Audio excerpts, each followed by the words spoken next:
Hello, good evening, and welcome to the Super License F1 podcast, our end-of-year show. My name's been Rodney. My name's been Zach. Still Rodney. I'm recording this at the end of our thing, and I just gave away. You tricked me. Oh, mate, it's been a long, long day, but how are you going? I'm going really, really well. I've just spent such a fantastic morning, so early in London, recording our end-of-year show with you and the rest of the Box of Neutrals crew. Rod, it's maybe my favourite podcast of the year. Wow. I mean, definitely for production values, there's no question. But yeah, we've all got awards. It's been a stellar year. We've all come up with amazing awards, and we've heard it already. So I just can't wait for everyone else to hear it. Let's just get straight into it right now. Welcome to F1 Chats. The annual Christmas tradition continues. I wish I'd looked up how many years we've been doing this for. Add in your own number. 4, 6, 6? No way. 6 years. 6 years. Of course, Amazing. I'm Michael Abadado, joined by Rob James, over via satellite. Scatterlight. You must scat only for this episode. It's Zach Priest. Yeah, here I am, over in London town, reporting with all the hot scoops. Yep, there's an opportunity to scat and you didn't do it. We will take we'll accept forms of scat in either literally, well, not poo, but either musical scat or lyrics from the Scat Brothers. Yeah, that's both. Has the Scat Brothers done any more what's than the one difference? song? I don't know what the difference is. Of course, we've also got in the studio, not via satellite, is Rodney Gordon. Boot-a-bop, top of the day to you all. Oh, there you go. It's a very, I don't want to describe it as a scatful episode. Yeah. It sounds A terrible. lot of special guests on the show. We almost and bringing out from our friend from E-Racing magazine, Trent Price, who's not here. He's not here. The price is not right. He's scatting somewhere. Just be assured. Somewhere, be assured he is scatting. In the safe way. It's like I can hear him. It's like you can hear it. It's like I hold the you can hear hubcap up to my ear and I can hear Trent scatting. As is tradition now, apparently 6 years in a row, according to Rodney. Which Reliably is incredible. informed at 6. 6 is pretty good. That's a tradition. That's a real tradition. You get less in a row, really? Must be 6. No. It must be. This has gone down from This it is is number 6 to 6. it must be 6. Because we've realised this is season 10. Of us. Of Box Yes, of we've Neutrals. done this for 10 years. That's It's our incredible. season 7. Wait, is this didn't do it season the 10? I first thought it year. was next year. No. Oh, well, It's technically somewhere. our first season was season 0. Yeah, it was a half a year as well, wasn't it? Yeah. It was like a rostered year. Okay, Yeah, so anyway. let's call next year 6 because we've done nothing. Let's figure it out. Commemorate next year. season 10. We'll figure it out next year. But as per the tradition, it is the Super License Box of Neutrals Awards episode where we give out the awards that you won't see on the Autosport presentation, obviously, because it's owned by Motorsport. Or anywhere else, and for very good reason. Yes, absolutely. It's the bootleg. It's in some ways it's a bootleg award. yes. It's a bootleg award. We've each got an award that we'll give out to someone or something or many people or many things over the course of this episode. And for the sake of using our satellite time wisely, we'll start, I guess, with Zach. Oh, I guess. Wow, what an intro. I guess we'll start with the guy. I guess we'll start with him. Terrific. My award this year is the Fall from Grace 2019 award, which, drumroll please, don't put the drumroll in, is Sebastian Vettel, because my God, did he have an infuriating season. What an absolute delight it was to watch him go from being the all-conquering Sebastian Vettel who was going to win the World Championship with Ferrari, the reason he moved there, and now there is literal contract talks between Ferrari and Lewis Hamilton who are like, you know what, maybe it's the driver. We've got this great car that's somewhat reliable, that's very quick. You've seen it by the other guy we hired, Charles Leclerc, and yet this 4-time world champion who maybe only won because his car was so good at Red Bull, maybe doesn't quite have it anymore. Sufficient evidence suggests spinning, crashing into Max Verstappen for no reason, crashing into his teammate for no reason. The list goes on. Mistakes from the lead. Almost like he's forgotten how to drive a Formula One car. So there it is, the Fall from Grace award for Sebastian Vettel. Any feelings from the crew in the studio? Well, for Ferrari, I've always that's not true. I've not always. I've just thought of it just now. I've always compared them to a political party because if there was anyone who could make the transition from just a sporting team to a political party, it would be the Scuderia, because it's like every time they displace a driver, there's always political pressure. Last time it was Kimi Räikkönen they had to get rid of. Before him, it was Felipe Massa they wanted to get rid of. Now that, Massa's gone, Räikkönen's gone.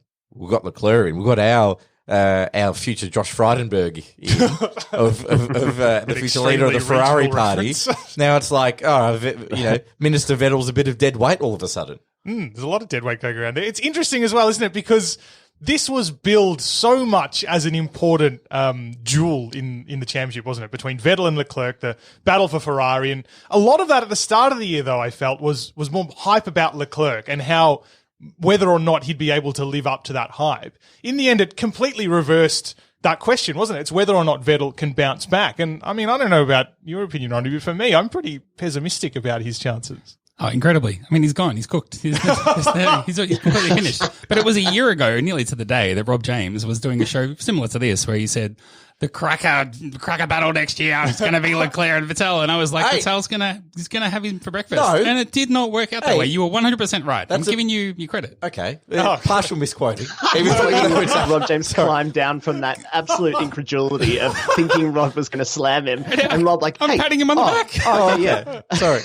But you're still technically wrong, because I said it would be a good battle because Leclerc, to quote Olav Mol, will kick Vettel's ash and kick Vettel's ash. So he did. Ash was everywhere. Yeah. Should Vettel retire, do you think? That is question. That is think about that.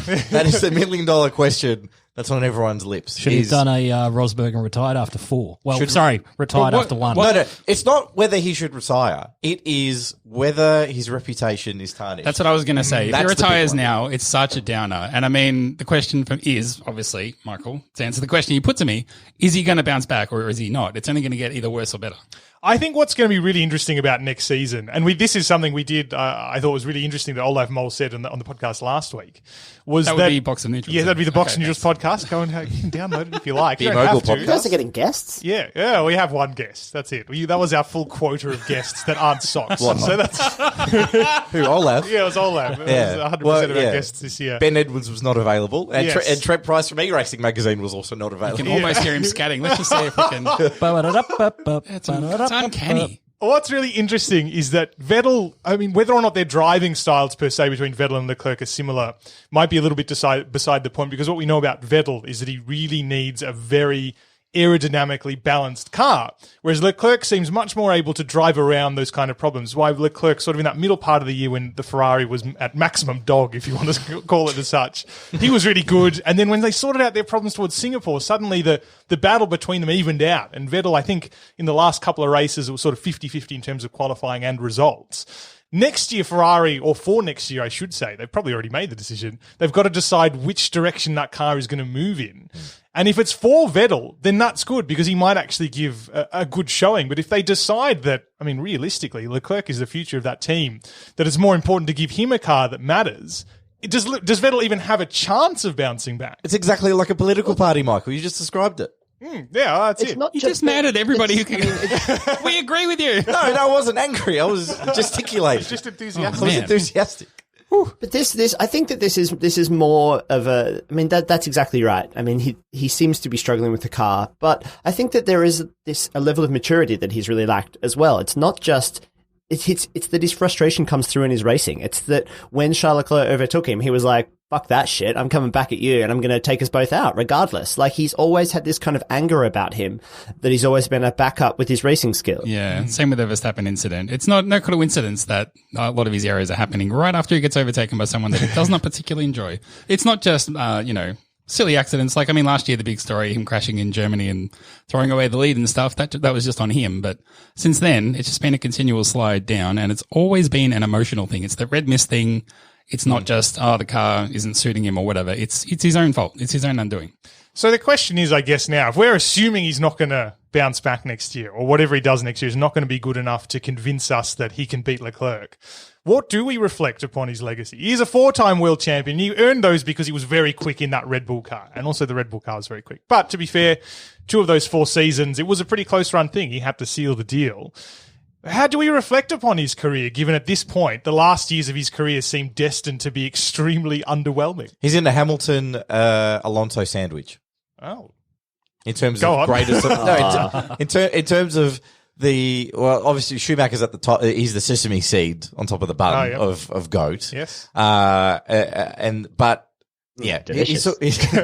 kind of Goat in sandwich. he's kind of in the middle. Vettel's the pickle in the bun. Polarizing. You could take him or leave him.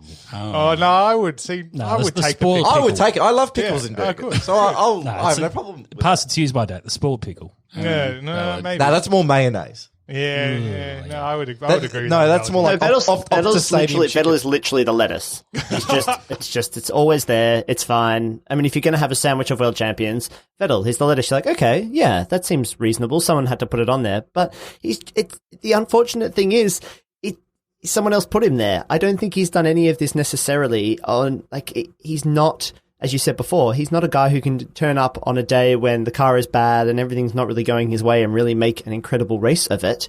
Everything has to be going his way. And it's funny you brought up Fernando Alonso, because I kind of feel similarly about Fernando Alonso. He's one of my favorite racers of all time. But when it was really put to him, like, to turn up, he could always kind of make a podium out of it. But it's that's what's left of his legacy as well, the two-time world champion. And I would argue that many people around this metaphorical table, or podcasting table, as it were, would probably say that Fernando Alonso is a better driver than Sebastian Vettel. I think everybody would probably say that. And yet, here's this guy with 4 world championships, but hasn't really been able to make a case for it since Daniel Ricciardo absolutely smashed him at Red Bull on what many people would argue was level pegging. And yet another guy turns up and absolutely smashes him in his hometown, and he throws his hands up in the air and has a hissy fit. So there is no recovering for Sebastian Vettel, and I think the quicker they move him on, the better, because he's only going to be damaging to Charles Leclerc's career. So, there's not much left of Sebastian Vettel to kind of build a team on, or build a title challenge on. And I think that that's why they're looking at 2021, right? Is going because 2020 is this last year of the formula. Everything's kind of up for grabs. They'll just go, you know what? By 2021, he should be gone. So my bet is that I don't think he will make it through next season. Yeah, just pull Ricciardo out of Renault and get it done with. That's what's going to happen. In the middle of the year. That's bold. I like a good bold prediction. It's what the Herald Sun and Wide World of Sports want to hashtag WWOS. And every other Australian publication there is. Yeah. Yeah. Wow. After Monza, they will cut him. Oh, that is good. Really? I like that. That is a good award plus prediction. Because he'll crash out at Monza. No. What it will be... It will be the Schumacher resignation. Again, like a political party, all orchestrated and staged. Spends more time with the family. Going to announce. No, he'll announce his retirement at Monza. That's what I think will happen. Because Schumacher did it. He'll do it. He'll leave on a semi-high. Because no matter, even if his results are shit, it's just like, oh, he's retiring. Oh, we all remember when he was babyface, when he started in, the BMW back in 06 as when he was also crashing. Driver. Yeah. It's a nice round circle, full circle kind of career. But I wonder, we've seen Kimi Räikkönen do it, and I reckon it's still very hard now to take a sabbatical of a couple of years and come back, because it worked for Räikkönen. And it worked really well. So do you think he could take us? Do you think Sebastian Vettel is a sabbatical kind of guy? Granted, Raikkonen kept racing something. And granted, he wasn't very good at that. Which obviously, when he came back to F1, he was just like, shit, it turns out I'm actually a lot better at Formula 1 than I am in rallying. So I may as well. And Kimi's really good at hanging around F1 for the sake of it. And Sebastian Vettel maybe isn't Sebastian Vettel.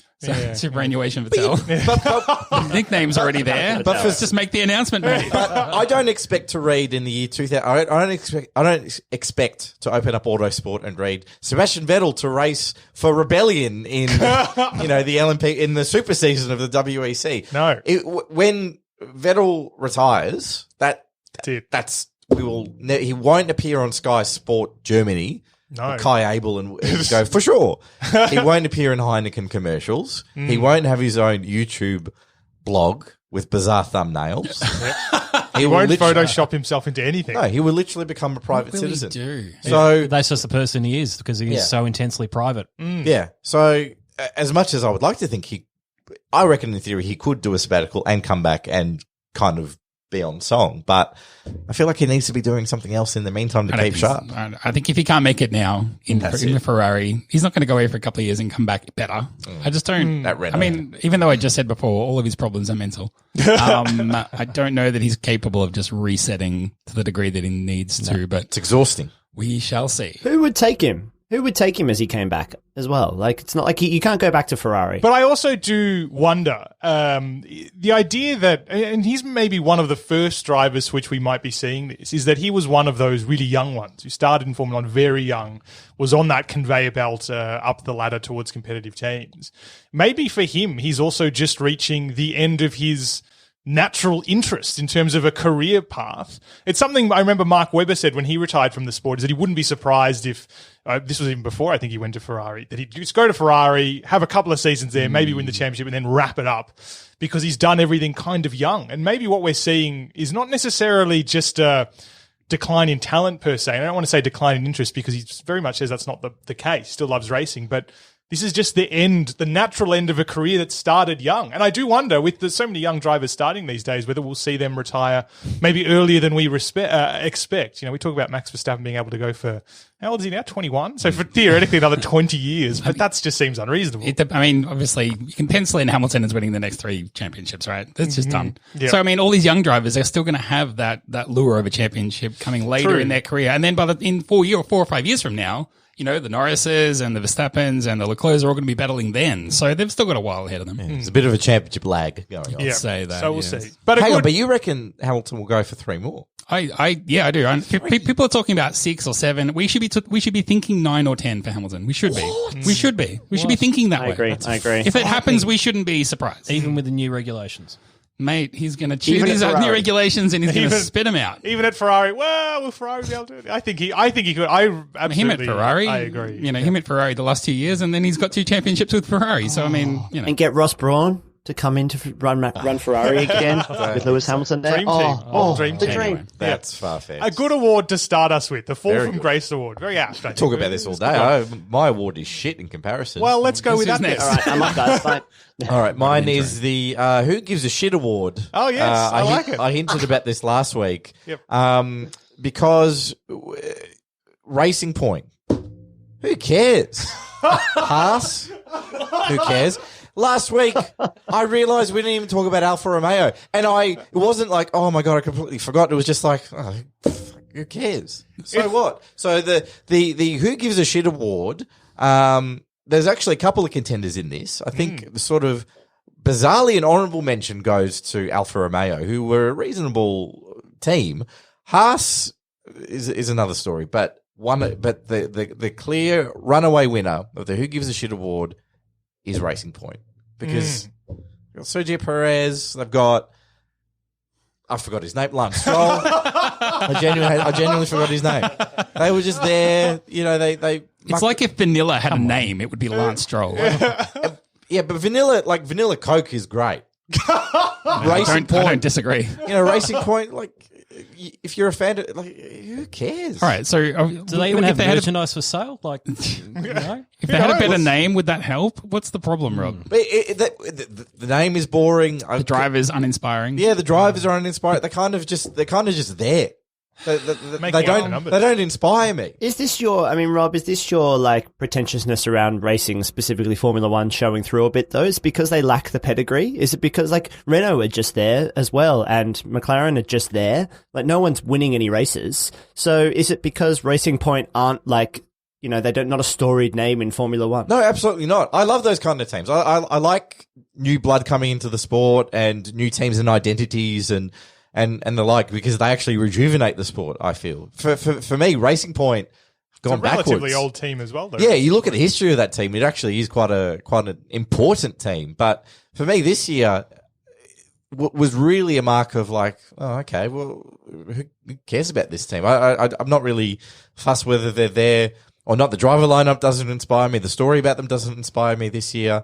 If everyone's more excited about them potentially becoming Aston Martin, because finally they might be mildly interesting. Is it something to do with the fact that they don't have any underdog credentials? Yeah, maybe because they used to. Force India used to be the great underdog. I reckon that's my problem, because they're buying bits out of Mercedes. They're kind of competent. They're faster than Haas. They're just there. They're kind of like give or take kind of thing. How much does Lance Stroll being in that team reflect badly on the team? Now, I know the car was pretty poor for most of this year, and they talk about that being because the team went into administration in the middle of last year at a critical point in terms of this car's design. They're optimistic they'll be much better next year, and we could see them improve a little bit towards the end of the season. And while I guess it's absolutely the right of the team boss, who is Lance Stroll's father, to have his son in that team, it's weird because you can't write off this whole exercise as being a vanity project for Lawrence Stroll, because by all accounts, he does kind of know what he's doing. Like, this is a racing guy. He owns racetracks. He's considering buying Aston Martin because he thinks he can do a good job there. He's expanding this team a lot. Yes. He's giving them new facilities. I will give them. It seems like points for everything that. except that second seat could be going quite well. And yet, for some reason, that idea that the team owner's just put his son in the second seat does kind of, not wanting to discount Lance Stroll too much, but does kind of reek of a like, what are you doing? Like, what's the point of this? Someone said that if there was a more competent driver in Lance Stroll's seat, that they would have progressed another step up the constructors and it would have earned them Imagine more money. if Ocon was still in that seat. Just imagine. Just imagine, everybody. Yeah. Just crashing into Perez whenever they got close. Oh, the Fantastic. dream. I didn't even think of that. That's great. The grudge match. So who is you've got a lot of nominees though. I think rightly so. Are we saying that Racing Point is definitely the winner? Because Alfa Romeo does mount a fair case. I think, as Zach said, Renault also does mount a pretty good case. They're trying though, and they're likable and they're French. And Race Point, no. I mean, are we voting? My vote would be Race Well, I Point. don't know. Racing I Point. mean, it's Rob's award. No, I like Rob's point. Yeah, the Racing I Point. like his Racing Point. Imagine if Renault didn't have Daniel Ricciardo though. Imagine if that was like, pick any other boring driver, because Nico Hülkenberg, I mean, just listen to our last episode's quiz to see how also close Nico Hülkenberg is. But You say I mean, Racing Point, who cares? Nico Hulkenberg, who cares? Yeah, exactly. Yeah, let's put a person forward. Yeah, Most so irrelevant.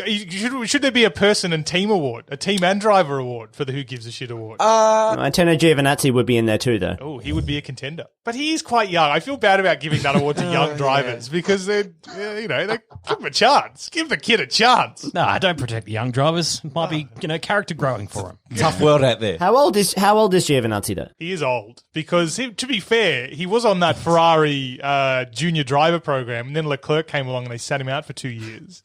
So, which I'm Googling it. obviously he's not as good as Leclerc. He's and quite that's old. fair enough. I think Michael, he's 20. He was born in 1993. He's younger Wait, than me. really? Yeah. Yeah, but for a Oh. debutant, that's quite old. To debut it, how old does that make him? 26? 26. That's pretty old 26. for a I mean, he's done. debutant. Yeah. His career is over. Yeah, it's It was done. his birthday a couple of He days may as ago. well take out his superannuation now. Like, it's just, because he had that weird photo shoot on his Instagram account. Yes. Go and look that one up. No, thanks. So, is I don't care. that our driver and team That's why he combination? won. Oh man. Is that Yeah, I'm happy with that. Oh wow, okay. That was a very I good one. chose not to vote for a driver. No. Yep. Okay. Stay in part. Apart from- It's too personal. Yeah, but you can pick who I would like to vote for in the based off my team award. You make your intentions known. Yes. Yeah, absolutely. Yeah, I think we're all on the same page there. We two understand. strong awards to open this Wow. award season. Rodney. Oh, should I go? Okay. Yeah, I reckon you can have a crack. Let's go crisscross super license boxer neutrals. My award, the name of it is the award for big executive having a nervous breakdown energy, and it goes to Rich Energy's CEO and to their flimsy social media credentials, which luckily he guessed or set. I don't even know. But what a story! I was reading about this today because I had to refresh my memory about it, and there's this big long write up from some website. And they had all the details, and at the bottom they said, "What is more F1 than that?" And every word was hyperlinked off to another dodgy story. And one was about, here's a link to Max Mosley, here's a link to Flavio Briatore, here's a link to Vijay Mallya. It was incredible. I have been saying that all year, that this is an F1 story. Such This a good is F1 such story. a good F1 It's got story. F1 written all It is over the it. most Formula One story we've had for ages. I can't think of a better From one. the fact that the drink maybe doesn't exist to Yes. it does exist, but how many are there? Yep. To we claim there's 100 million cans, maybe there's 1,000. I don't know. Where Let's are you not making forget it? Not sure. Yeah, the logo. The logo situation. Of all the things to rip off, you rip off a Incredible. weird bike company for the logo. Oh, not to mention the Peter Windsor angle to all of this situation. my God. The interview that I think has been taken down, the extremely sympathetic interview. To we're no longer your title sponsors. To other paperwork says you have to be our title sponsor. Well, it said on Twitter I don't want to be. So what did the brand become afterwards as well? It became some other name. The owners, and it's still unclear because clearly William Story still has the Rich Energy Twitter account details, but there's another account that is actually the business that it's become called. Was it Lightning Vault or something like that? Oh, Vault, yes. yes, Some awful Vault was, name. Vault was in the name. Somewhere. Now, Yeah. do I dare try to reset the Rich Energy Twitter password? Yeah, do it. You could probably guess This it. is great audio. Rich Energy 1, 2, Does 3. anyone have a VPN so my IP address doesn't get used? Use a Russian VPN or something like that. No one will that's just suspect a clever. thing. Rodney, in your research, did you look at the Rich Energy Limited Wikipedia page? Well, I mean, I don't recall. I mean, when I googled Rich Energy, basically a whole bunch of red sirens went off on my computer. So we shouldn't do I'm just research going to at read the work. first line now. Go ahead. Rich Energy Limited is a mythical British beverage company that claims to manufacture the Rich Energy drink.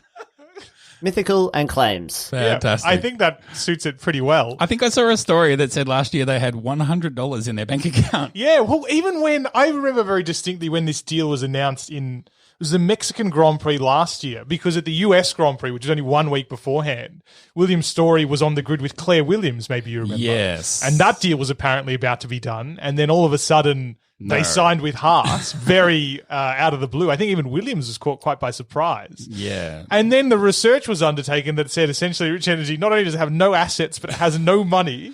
And the deal's all very questionable. Yeah. Talk about dodge the bullet, eh? Yeah, well, and how long did that deal actually last? It was Silverstone that it started blowing up this year, so that would have been 7 or 8 months maximum. I guess so, but I wonder how much money went to Haas. In that I would time. hazard zero. Can we pay you in Formerly soft cut ties drinks? in Italy. Yeah, Wow. it's incredible because it's. I mean, the thing I remember thinking, and a lot of people sort of said it as well when the deal was done, is that you have to assume, considering the deal was title sponsorship, livery, everything, there had to be Dignity. money dignity had to change hands early, right? So where did that money come from? How much of it was still outstanding? Like, I want to know. These details have got to make their way into a book at some point. For what William Story's bizarre behaviour has done a very good job to make a smokescreen for Rocket. This is another good point. Our friend Olaf Mole made the very good point of who the hell heard of them before they joined Williams. Yeah, They make mobile phones, apparently. I thought they were a Polish oil company at first. has anyone seen a Rocket phone? yeah. It's surely not Rocket. It's probably Can't be. I will leave. If someone Googles it and it's Rocket, I will leave this room I don't know. now. I don't know It's how got to be pronounce it. Rocket. It's probably got Rocket. to be Rocket. It's probably Rocket. I will Why lose my don't they- mind. The spelling is too unconventional for I don't me. even know who I am anymore.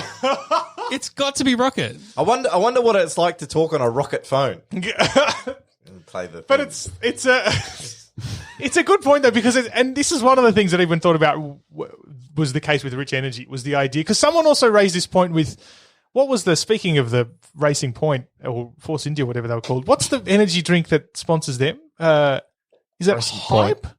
Is Oh, Hype? yeah, is that it? used to be run. Zach will know. He knows this stuff. Yeah, it used to be owned by a former, I think Bertrand Gasher, I'm willing to say. Isn't that a shoe company, Hype? Yeah. No, Hype Energy. No. That's the first result on Google. I can confirm. Hype energy and isotonic drinks for those who hashtag live hard, which Sounds is like a disturbing. disease. If you use the hashtag live hard, there's some confronting results.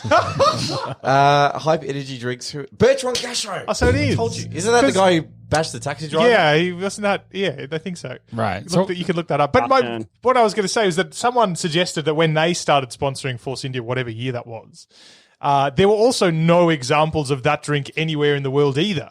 But the idea was that the publicity then gave them the money to make them have these cans, whatever. And maybe it is the same with Rocket or Rocket, whatever you want to call it. Not Rocket. It's probably not Rocket. But imagine that could have been the case with Rich Energy, because of course Formula One is a massive marketing platform essentially. Well, that's true. Except the CEO was extremely unstable and blew it all up only a couple of months into the season. Are we sure that any brands exist anymore? Or are they all just stickers? post-capitalism, They're all just isn't it? logos. Yeah. Like logo designers are making a killing. No one else is making any money. Except for the one that designed the Rich Energy logo, obviously. He's I know what I it would is. argue. Red Bull- I would Red argue Bull that is setting up he these shell charged them. companies. He charged them lots of money and did no work. He is a smart man. yeah, Or that's woman. true. They've got a point. You've got a point Yes. there, Rodney. I think that was. I can't remember the name of your award, Oh, do you but want me to I pull it? thought Hang it was a good, strong award. Please It hold. was called the Utter Fucking Shambles Award. Pretty close. It was called the Award for Big Executive Having a Nervous Breakdown Energy. That's pretty good. That was a good award, and I think that's the logical winner.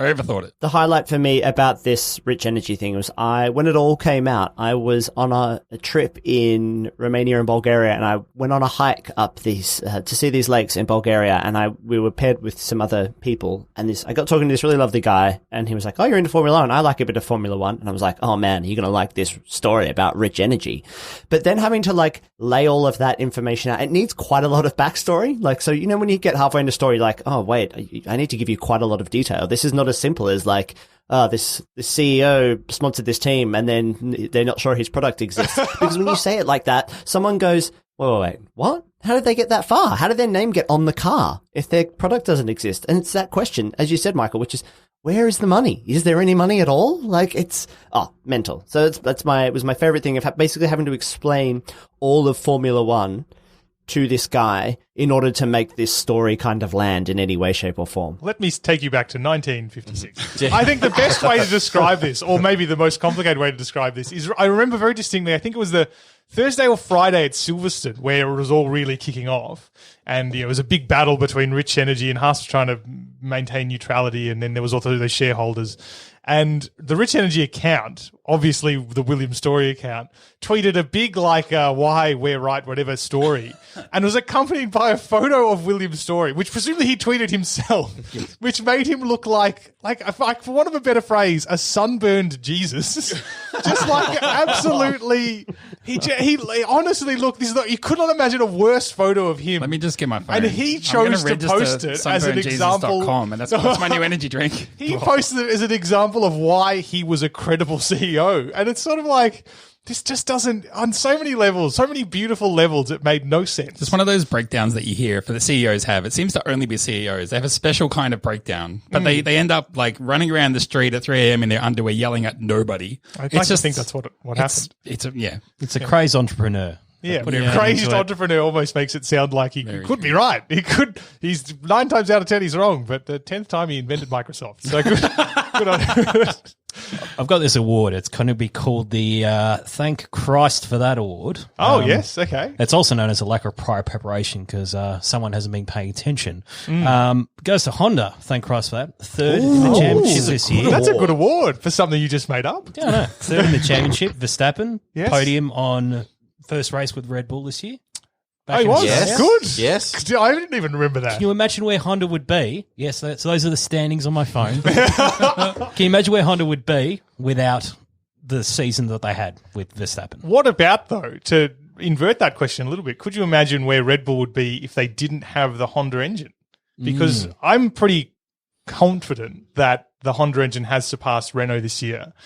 Even in terms of reliability, I'm willing to say, because Renault has had, I think, more reliability niggles than Honda. Admittedly, Honda introducing more engines as part of their program throughout the year sort of shields how long they actually last a little bit. It covers it a bit. I was just doing some arithmetic in my head though. So you're saying that imagine Red Bull stays with Renault. So who's got Honda? Does McLaren still have Honda? It doesn't matter. It's not important. This is just quite important. No, just from the Red Bull perspective. Okay. I'm saying in terms of how good that Honda engine's ended up this year. Yeah. Had they stuck with Renault, I think the Red Bull picture, where we're talking about them maybe challenging for a championship next year, would be completely different. No, I think Helmut Marko and Christian Horner would be going, thank Christ we made that decision to switch. Or thank Christ it worked out. And thank Christ it worked out. And thank Christ at Honda, they're thinking, geez, we got nowhere with McLaren. Thank Christ we could get someone with Red Bull. How much is not being at McLaren as well changed the picture for Honda? I know, look, part of it is that they've developed in that time. It's been a couple of years since they left McLaren, but the environment, the way that they're operating with Red Bull is just so dramatically different. And it's hard to believe it's the same company that powered Fernando Alonso to no good results. Yeah, no, I mean, it used to be the Honda engine is the worst. Now it's clearly Renault, right? It's clearly they've got the worst engine. And as everyone's moved away from Renault, everyone's sort of gotten better. And McLaren, who used to have Honda, now they've got Renault engines, but they've passed Renault, just completely gone from the back of the grid right past them into the front of the midfield. And then Red Bull, all of a sudden, they just put in these Honda engines, and all of a sudden they're just rocketing along. Yes, absolutely right. It has been a huge step forward, Ron. I know we saw a little bit of it last year, but this year it's difficult to overstate how big their results have been, considering it's the first year with Red Bull racing in that car. I know obviously they had a long run up to it, but nonetheless, it's the first year of that partnership, and they expected it to be a transition year. But to go back to, and I know there are certain reasons why this exactly happened, but nonetheless, it was a pretty good and emphatic example. Lewis Hamilton dragging Pierre Gasly up the hill in Brazil for a podium position. Or was it a podium position? I can't even remember. Yeah, it must have been.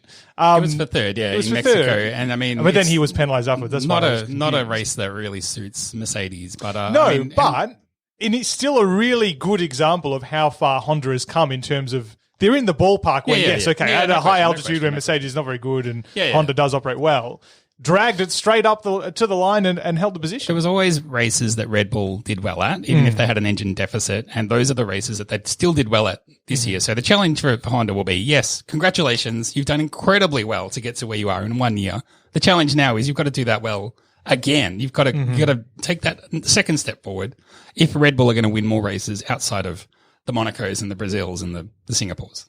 It was a good choice. So let me ask a question then, because we actually have a nice like another leveler, which is that Toro Rosso run that Honda engine as well, and both Renault and McLaren finished above Toro Rosso in the Constructors' Championships, and arguably both of those teams had a better year than Toro Rosso generally.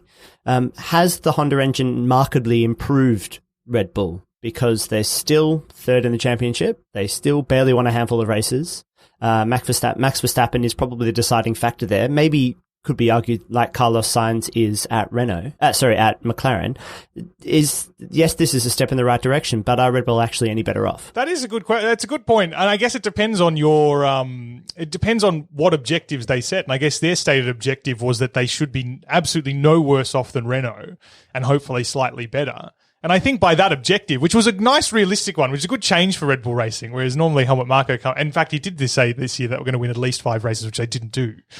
But on the objective that they should be at least as well off as they would have been under Renault, if not better, I think they've comfortably met that objective because I feel like they've definitely done better than had they stuck with Renault. Not only because the Renault engine has slipped behind, but because that relationship was obviously pretty cooked. It was done. They took a massive gamble, but they didn't go backwards. No, exactly. And not going backwards seemed like pie in the sky. It seemed like, of course, you were going to go backwards. Renault and McLaren are going to both pass you, and neither of those happened. And this also really puts the spotlight on Renault, I think. As much as, thank Christ, the Honda engine sort of worked out. There's still talk that Honda might pull out of Formula One in a couple of years, right? Because maybe they've spent too much money here, and once they've won some races, you could kind of write that off as being like, well, we did it, mission accomplished. But with Renault, they've spent a lot of money on their own team, not only their own engine, and this year has very much been a plateauing of the rapid improvements we've had the last couple of seasons. How bad a season has this been for Renault? Anybody can answer. Let me jump. Yeah. I suppose I put us on this path a little bit. It's been very much a recalibration year for Renault. I think that they probably had aspirations and they probably didn't expect McLaren to be quite as good, and then McLaren to be like, hey, bye, we're actually much better than you, and we're going to go with Mercedes ongoing, which probably blindsided them a little bit. But I think that part of the reason Daniel Ricciardo moved there is that I think they've got a long-term plan here. This is a post-2021 team that they're looking that way. They're probably diverting more resources into that than they're making clear. And if to make another bold prediction, because as you rightly said, Honda are kind of scattish in Formula One. Skittish is a better word, but I want to bring scat back into it. That you don't really know where they're going. And unless Red Bull can kind of buy that section of Honda or like kind of guarantee their own continuity in the sport, I don't know how Red Bull will necessarily go back into like world championship challenging form against a team like Mercedes and even against Ferrari, where I feel like, again, maybe some of the reason Daniel Ricciardo moved to Renault is that, constructor team can build a lot of have a long timeline on their development and probably have a much broader and bigger plans than Honda and Red Bull combined. So, this is all well and good for Red Bull to kind of keep developing, but there's no point if you're still just kind of stuck in third, which is again where they are. This wasn't, if the aspiration was not to fall any further behind, congratulations. It's not like Honda came out of nowhere. They've been developing this engine for years and had been working in Formula 1 in the 2 years previously. So I don't know. I think that our expectations are really low because Honda was so bad. But that was I think a combination of factors, and Red Bull really jumped like both feet into this, like fully involved. Basically gave Honda an open slate and said, clean slate, just go do whatever and we'll build a car around you. And we know that Red Bull's always been able to build, really good, high aerodynamically, grounded cars. And maybe Honda's just a better suit for that. But it's not like they were the most impressive of everybody else. They still just drift between Ferrari and the rest of the pack. If anybody else could occupy that space, I think they would have done just as well. It's just that the rest of the teams can't really. I think that there's a really interesting battle that's going to sort of take up the next couple of seasons in that concept there. And it's the first person who can prove if it's still possible to win a championship without being a constructor. And I think you said it sort of perfectly there in terms of talking about Daniel Ricciardo going to Renault and leaving Red Bull Racing, is that he's chosen a constructor, and that's certainly been part of the deal. And assuming he's going to stay post next year, because of course his contract runs out the end of the next season, he'd be free to leave if there were a better seat somewhere else.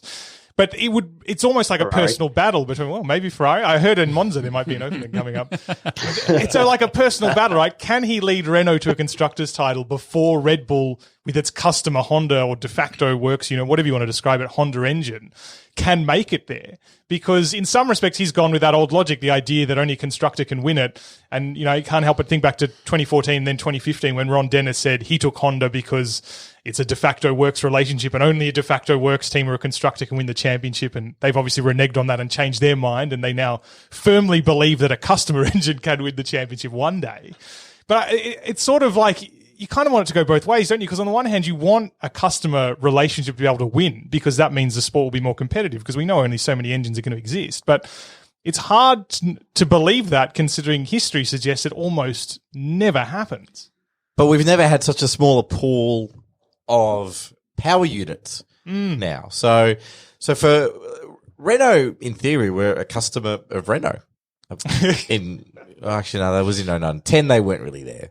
Were they? 10 was when they started withdrawing because of the... No, 9 they started withdrawing because of after the Crashgate scandal. Yes, after 9. And then 10, so I think 10 they were still called Renault, but they'd sold the team. By stealth. It was like the BMW Sauber Ferrari effect. Okay, yes, okay. I think so. Yeah. I think it is possible, but I reckon there was a bit of a sliding doors moment for Ricciardo. What if he went to McLaren?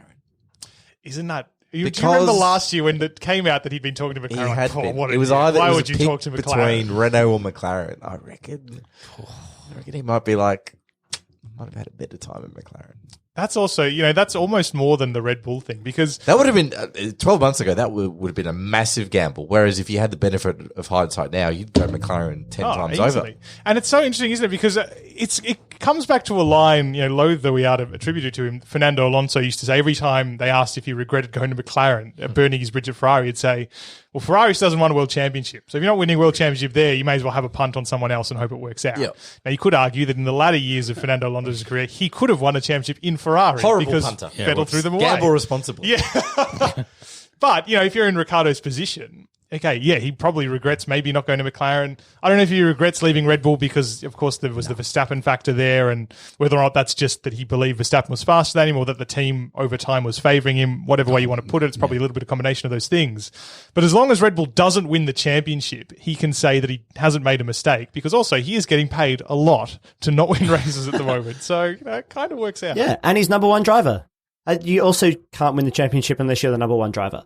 So he needed both of those things in his favour. He needed to be the number one driver at Renault. And if Renault do come good and he's the number one driver there, he's in the best position of the rest of the teams to win a Formula One World Championship. And he's aging now. He doesn't have forever, to win his World Championship. So you got to take a punt on someone. And if he has a release clause or a competitiveness clause where he can go to somewhere like Ferrari if they're coming good, but he won't be the number one driver there. Charles Leclerc will be the number one driver at Ferrari for the next 10 years. Unless, Lewis Hamilton turns up. But I think that Daniel Ricciardo looked at all available options from multiple angles. And this was kind of borne out in Drive to Survive. Like he made that quite clear that he had a lot of options on the table, and he chose the one that he believed in the process, and he believed that he could have the best relationship and kind of the best part of his career with. And look, maybe he will never win a race again and it will all go bad, and that would be sucky, because I think he's great. I think he's great for the sport.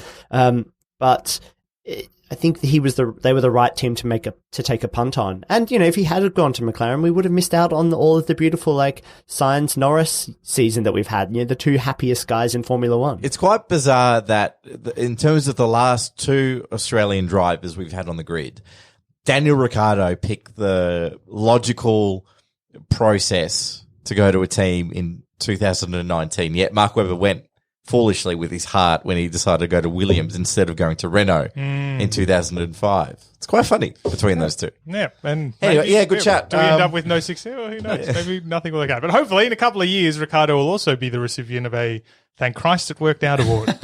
Thank Christ. Thank Christ. I guess we can end on the most underwhelming of all of the awards. No. Pick yourself up. I've got a good feeling this is going to be a great It's award. not that good. It's the pole position award, and it goes to really Robert awesome. Kubica as the only pole in Formula One. And I only bring this up because, let's all be honest, had a very poor season. Now, wait a second. This is Robert Kubica, who wiped the floor with his teammate in terms of points. But I do want to give him an award, a dubiously titled There's award. no plural in It's called points. the Participation Yes. Award. It's not a part. Well, in a way, it's a participation. He attended award. all the Participation. races. It's because in the disappointment, not only of the Williams season, which also has been a real dog of a year, but also in his own fairly modest performance, let's say. A real dog of a year. Yes, I think it's been slightly overshadowed that he managed to make it back to Formula One. It's not as if he was crashing the car everywhere. He managed to get the car around Monaco when There was no one to crash into. They were literally a minute behind everyone. he could have crashed into his teammate more often, or he could have done And an he Ocon and almost crashed did. into someone lapping. I just thought it would be good for someone to acknowledge that actually this comeback, and I feel like I can't remember what episode we talked about this a couple of episodes ago, maybe, that if it had only just been about the comeback and not about the results, we'd all be going, wow, this is pretty Yeah. good. I was Or thinking- had he not even got the full-time drive, but somehow had participated some other way. But it just is such a monumental achievement to have made it back, regardless of the 21 subsequent races after he made it back, that I feel like there's got to be a little bit of acknowledgement there. I was thinking about this the other day, that people my age remember Robert Kubica in his heyday, and I mean, you guys probably do because you paid such close attention to the sport back in the day. But there must be people in their 20s and even early 30s now who are like, "This Robert Kubica guy, I don't really remember him. Is he good?" And then he comes in and he basically represents boomer culture. So unfortunately, they're just like, he's come and he's gone, and they're going, "Okay, boomer, get out of here." Like, unfortunately, he's the okay boomer of this year. Is Lando Norris on He will TikTok? be a question on a quiz. Like, that's like an answer to a question on a quiz. Which Formula One driver, came back after how many years out of the sport? 10 years out of the sport? Something like that? 6 years, 7 years? What was Several years. I can't even remember. What was it, 2012 that he didn't compete? Yeah. No, it was 11. 7 years. Yeah, okay. Many years. Okay, so 7 or 8 years, some amount of time. Even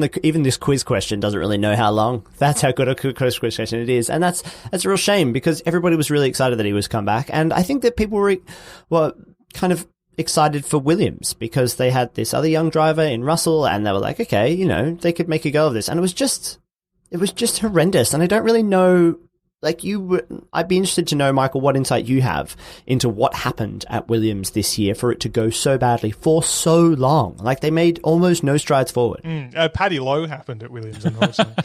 It was Paddy. It's a combination of two things. It's Paddy Lowe, and the Williams team is just too old school of a team. And I know people really like Williams for that idea that they do things the way they've always done them, and they also do everything except the engine, which is, I understand, laudable, but they just have not accepted yet the fact that Formula One is not conducive to tiny independent teams that do everything on their own. And maybe post 2021 they will be, or the regulations will be, I should say, and maybe that's all they're hanging out for. But for a team that is up until recently, or may still do it because they make their own gearbox, they don't buy them from Mercedes like Racing Point does, for example. They don't buy anything from anyone else except that power unit.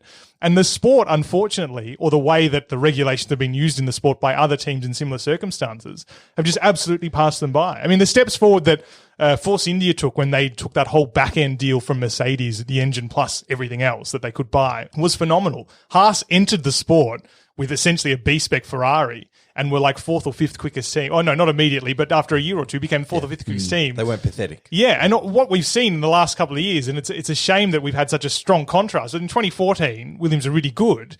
And it really was just because they had an engine that was so good and a car that produced so little downforce that they were quick on a lot of circuits and they could kind of compromise their way elsewhere. And the result since, as everyone's caught up to Mercedes and aerodynamically to everyone else, is that they've made no progress, not just this year, but arguably over the last 4 years. Yeah. And forget Sebastian Vettel. In terms of the legacy that is a little bit tarnished, it has to be the Williams F1 team because they were a powerhouse. They were an empire.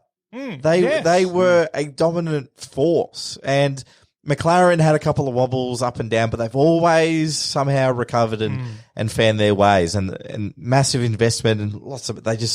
They could buy their way out of trouble. And they were even stubborn enough to go, you know what? This de facto works thing with Honda's not working. Let's become a customer again. And it's paid off in dividends and they've recovered this year.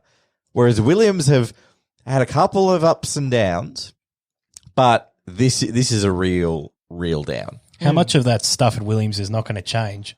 Well, and this might be an unpopular opinion, but like while Sir Frank is still around, but how much does that have to do with the way them being stuck in their ways? But I feel like they've admitted that their ways have needed changing. But how many times have we had guys like Rob Smedley come in, Paddy Lowe, where it's like, oh yeah, no, we've really got to change the culture because there's something wrong with our process.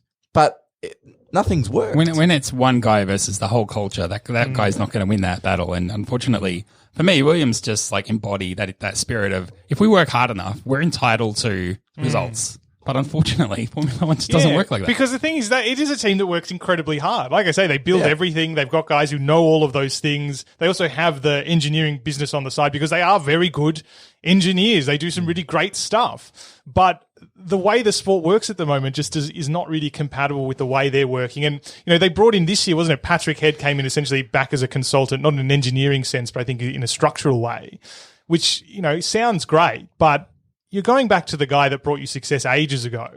And I'm sure he's got some great ideas. He's had a life outside Formula One, but it still really just reeks of, I'm pretty sure if we just keep doing what we used to do, i.e. be successful, it's almost akin, the results will come to us. It's almost akin to Ferrari if they said, okay, we're really, really struggling with our engine department. We need to exhume Sir Enzo. Need to exhume Enzo. Yeah. Like you may as well have done the same thing. Like, well, that worked then. And so I wonder maybe, the rules again by 2021 will come back to them and they can struggle their way through there with Rocket sponsorship. But it's really going to be several years, I think, if they want to persist with this model before they can get some results. It is possible. What's that team called? Alpha Tauri or whatever they're going to be called next year.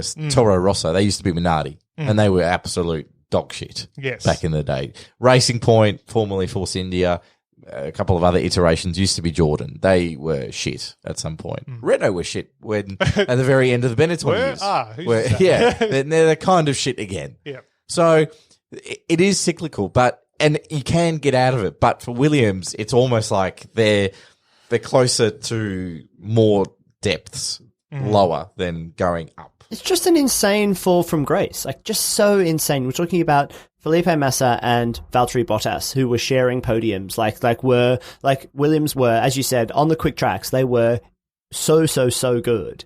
And they had that brilliant white car. They could have climbed out of poverty with that pairing. Yeah. Yeah, exactly. And then, and Mercedes were like, we'll have that guy there. Thank you so much. Take Valtteri Bottas. And then you're right. It wasn't like an overnight thing that they were suddenly horrible, but they just haven't had a sniff in so long. It's almost, and they were so bad this year that I almost forgot they were there. Like I don't think they can take anything out of this year at all, other than that singular point, which, congratulations. Position award. Thank you very much. But it just, I don't know how you recover from this, because they don't really have the time to do it because they can't spend another season at the back. Like there is them, then there is this incredibly tumultuous and competitive, mid-table set of teams. Like there's no, who would be the next worse after them? I suppose Haas, maybe, but they've got different kinds of problems, but at least they've got the money and maybe the engineering capacity and a guy who's run other successful racing teams kind of running them. Whereas I don't know what what positive Williams could take out of this season. Well, I think they can take the positive. They're still solvent. They're still solvent. They're still trading. They're a public company. They've got shareholders, right? Yep. Can't they just go like limited liability? Limited liability? No, I was going to say more or less. Can they take? Well, are they primed for a shareholder revolt if things don't improve? I mean, I don't know what percentage of I don't think it's a significant percentage of the company that's been floated, but I'm not sure. It's a good question. I think, realistically, focus on racing. Yeah, they're fortunate that the rule changes are coming only one season away. Maybe they just really have to write off 2020 and use the whole year building their 2021 car, researching that car so that reset allows them, because the gap is more than a second now, and you don't close that, because to close that, no one makes up that time in an off season. And considering all the midfield teams will also be moving forward, you can't assume Williams will be anything other than the slowest car again next year, unless they've really been sitting on something great. So their only hope now, and positive for them, is they've only got one more year until they get that chance to reset. Will they do a Mercedes? They wrote off 2014 Mercedes, 2013. Yeah, and maybe, and then became very strong in 14. Is that going to happen? That's what they've got to hope to do. We probably realistically not become a race winners, but they will become, hopefully, a competent team again. The year is 2022. George Russell is leading the World Championship for Williams Honda. No, Williams Mercedes. Actually. Yeah, Williams. Yeah, it'll work out. Well, another successful award season, everybody. I think we've really done a good job coming up with the awards people have wanted to receive. Not the people who received them, but the people wanted to watch. I give us the participation award for these awards. Yeah, I think so. A participation award for another good season well done. Were there any positive rewards at all today? No. No, right, great. There was one positive one. There was one positive one, wasn't there? There was the Thank Christ That Worked Out award, or whatever it was called. The Thank Christ for that award. Yeah, so it sort of was positive. It was also, if you didn't like it, it was going to be the piss poor. Stuff. Well, we'll never know the answer to that question. Maybe we'll reveal it at the start of the 2020 season. Super License, Rodney, Zach, a pleasure as always to hang out over Christmas. Yeah, thanks, guys. Have a great break. I hope your New Year's is amazing, because it never is, but I hope yours is great. New Year's the great disappointment, but I hope yours is stellar. What a backhand. Okay. Wow, thank you I got you a rocket phone for Christmas. Thanks, I hate it. Well, Zach, another year done and dusted, my friend. Are you looking forward to a break? I'm looking forward to a break, but as you said on one of our last shows, that it's double digits now until the Melbourne Grand Prix, which kind of freaks me out. Like, it kind of sits in my core and I feel a bit sick when I think about it. But I'm just going to try and relax. I'm going to watch some cricket and indulge in some other sports and maybe just switch off from Formula One for a little bit. And then I'll be coming back raring to go in 2020. The good news is it's only 363 days until the end of next season. So you got that to look forward to. If you're going to have a countdown day, put that one. But another season of Super License done for another year, season 2019 in the bag. I want to say a couple of thank yous. I want to say thank you to Abhishek Sakla, who joined us for the first show off the rank, the preseason show. I want to say thank you to Spanners Ready, who joined us during the summer break. Go and listen to Missed Apex, his podcast, and hear people talk about F1 while we're having a nice little break. I think they're coming back soon, and we will not be. We'll be back for pre-season testing and before the Australian Grand Prix. So, Zach, what are your summer plans? What do you got planned? My summer plans are to be cold, because it's not summer here. It's the winter plans, Rod. So I'm going to go and enjoy, hopefully, a white Christmas somewhere in delightful Europe. And then, I'm just going to think up all the ways we can change our show in 2020. Well, I look forward to hearing about that. I'll probably talk to you before then, but you are planning to perhaps come out here for the Melbourne Grand Prix. So I'll talk to you before then, but the next time I see your face, it's going to be trackside. That's exciting. It's so exciting. We won't see each other before. I plan to meet, turn 14. There we are. I'll be the one with the sign that says, Mr. Gordon, I love you. I'll wear the white suit. And hopefully you'll pick me out in the crowd. Red handkerchief, yeah. Well, listen, everyone, have a great summer. I hope you all enjoy our winter. Jeez, get off my case about it, all right? Have a great off season, and we'll see you ready for season 2020 back here soon. See you, everybody. Have a great holiday period. Merry Christmas to those who celebrate it, and we'll see you in the new year. And same for me, what he said. Until next time, my name's been Rodney. My name's been Zach. Catch you on the flip side. Bye-bye. Oh, yeah. Nice one. Oh, yeah, indeed.